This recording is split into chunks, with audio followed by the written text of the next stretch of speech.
Hi, Scott Stroud here with Builder Radio and Selling More Homes Media and the brand new Selling More Homes Academy. I don't know about you, but personally, I'm getting pretty tired of hearing news reports about how bad the housing market is.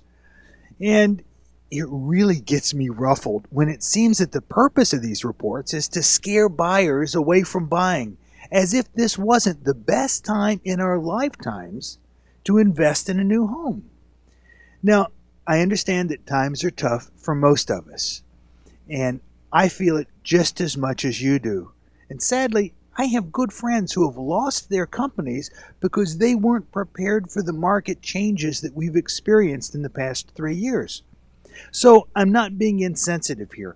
I'm just ready for somebody to start talking about solutions instead of rehashing the problems over and over again, confusing buyers and demotivating the rest of us into a false belief that there's nothing we can do, that we might as well just give up.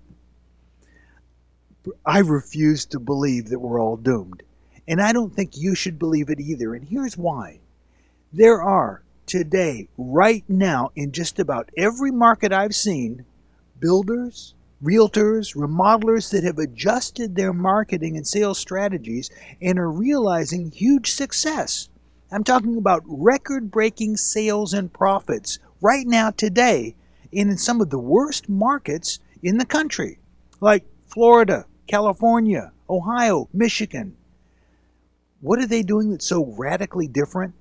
And most importantly, how can you do what they're doing and get the same results that they're getting? Well, through the Builder Radio faculty, we've been able to piece together some market truths that we want to share with you in this series of 3 short videos. But in a nutshell, these super successful builders understand 3 things. First, they understand the factors behind the current housing recession, how we got here, and what's really driving it. Second, they understand the real needs that families and potential buyers are facing today. And third, they understand the fears that these buyers are experiencing, the things that they're feeling, and how to turn those feelings around and inspire confidence, even excitement, at the opportunity to buy now. So let's start with number 1. What are the factors behind the current market? Well, to understand that, we need to go back a decade or so to the late 1990s and early 2000s. At that time, economists were worried that a recession was about to hit, but they thought they could keep it from happening by propping up the largest pillars of the economy, that is, the auto industry and the housing industry, to avert that threat. So they focused on creating the desire for more new homes, bigger homes, better homes that would keep hundreds of thousands of people employed and the economy moving along. Government programs made mortgages more affordable and available, and housing became the hero of the American economy. Yeah, new home construction single-handedly buoyed up the entire economy and kept it from stalling out. As a result, home prices took off. In fact, over a 4-year period, from February of 2002 to February 2006, the Case-Shiller price index increased about 50% as the entire country bought into the American dream of owning a brand spanking new home, whether they could actually afford it or not. After all, home prices were secure, right? Real estate prices never went down, right? Well, in retrospect, this thinking was what the Wall Street pit called irrationally optimistic beliefs about future housing price appreciation. And just this past April, the Motley Fool said that low interest rates, favorable home legislation, poor oversight, and a desire to make every American a homeowner led Washington and Wall Street down a destructive path. So, what caused the housing bubble? What's to blame? Well, lax lending standards, lending to unqualified buyers was certainly a factor, as was creative lending, the subprime market, adjustable rate mortgages, zero interest mortgages, zero down payment mortgages, anything that would help people to be able to qualify for a home or seem like they could qualify for a home. Another factor was the growth of the secondary mortgage market.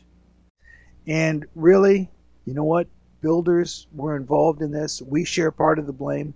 Big builder buy-in was there as builders kept building bigger, more expensive homes, getting appraisers to appraise them so that people would get their mortgage, and prices would keep going up at an unsustainable rate. The housing bubble burst when the money that fueled it wasn't there to continue to support it. Homeowners who had just barely been able to pay their mortgage in good times were now defaulting. Prices were falling. Home values, quote unquote, were tumbling, giving us the market and the economy that we're experiencing today. A deep dive in housing prices and what they call values. But I want you to think about that for a minute. Did housing really change? Did the houses themselves change? Were these houses that were built all of a sudden not valuable anymore? Was it the house's fault?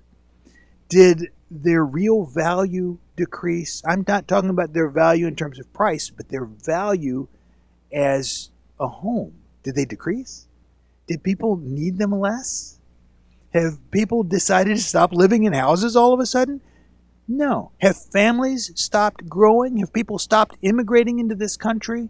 And are older homes somehow better than new homes? No to all of the above. And yet, we listen to the news, that's what they want us to believe. What has changed is that the prices of your homes are more affordable now than ever. And mortgage rates are still outstandingly low. Yeah, they're harder to get, though. I remember when I built my first house in 1979, you needed to come up with about 20% as a down payment in order to buy a house. So what is it today?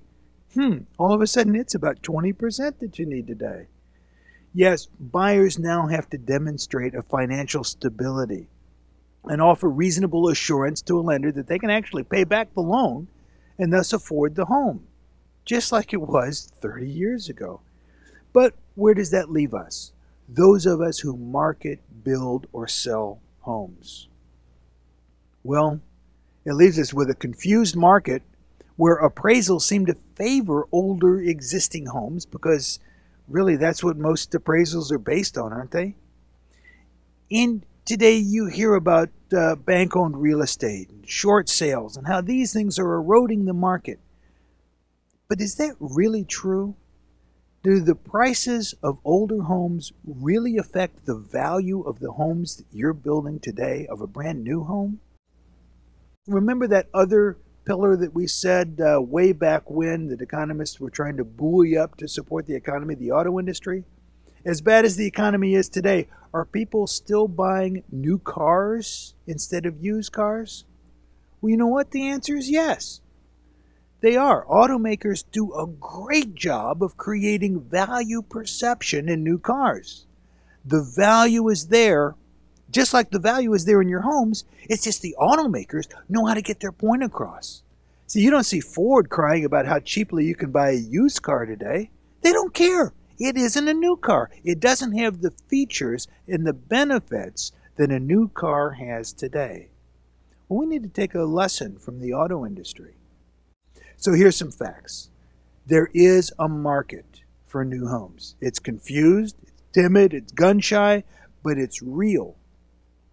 Fact number 2, the good old days of blind optimism are gone for at least another decade, leaving instead something I like to think might be even better, a reason for sighted optimism, for realism and realistic optimism.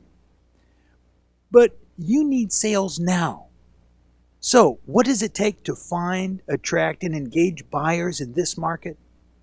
That will be the topic of the next video in this 3-part series, The Key to Selling More Homes Now.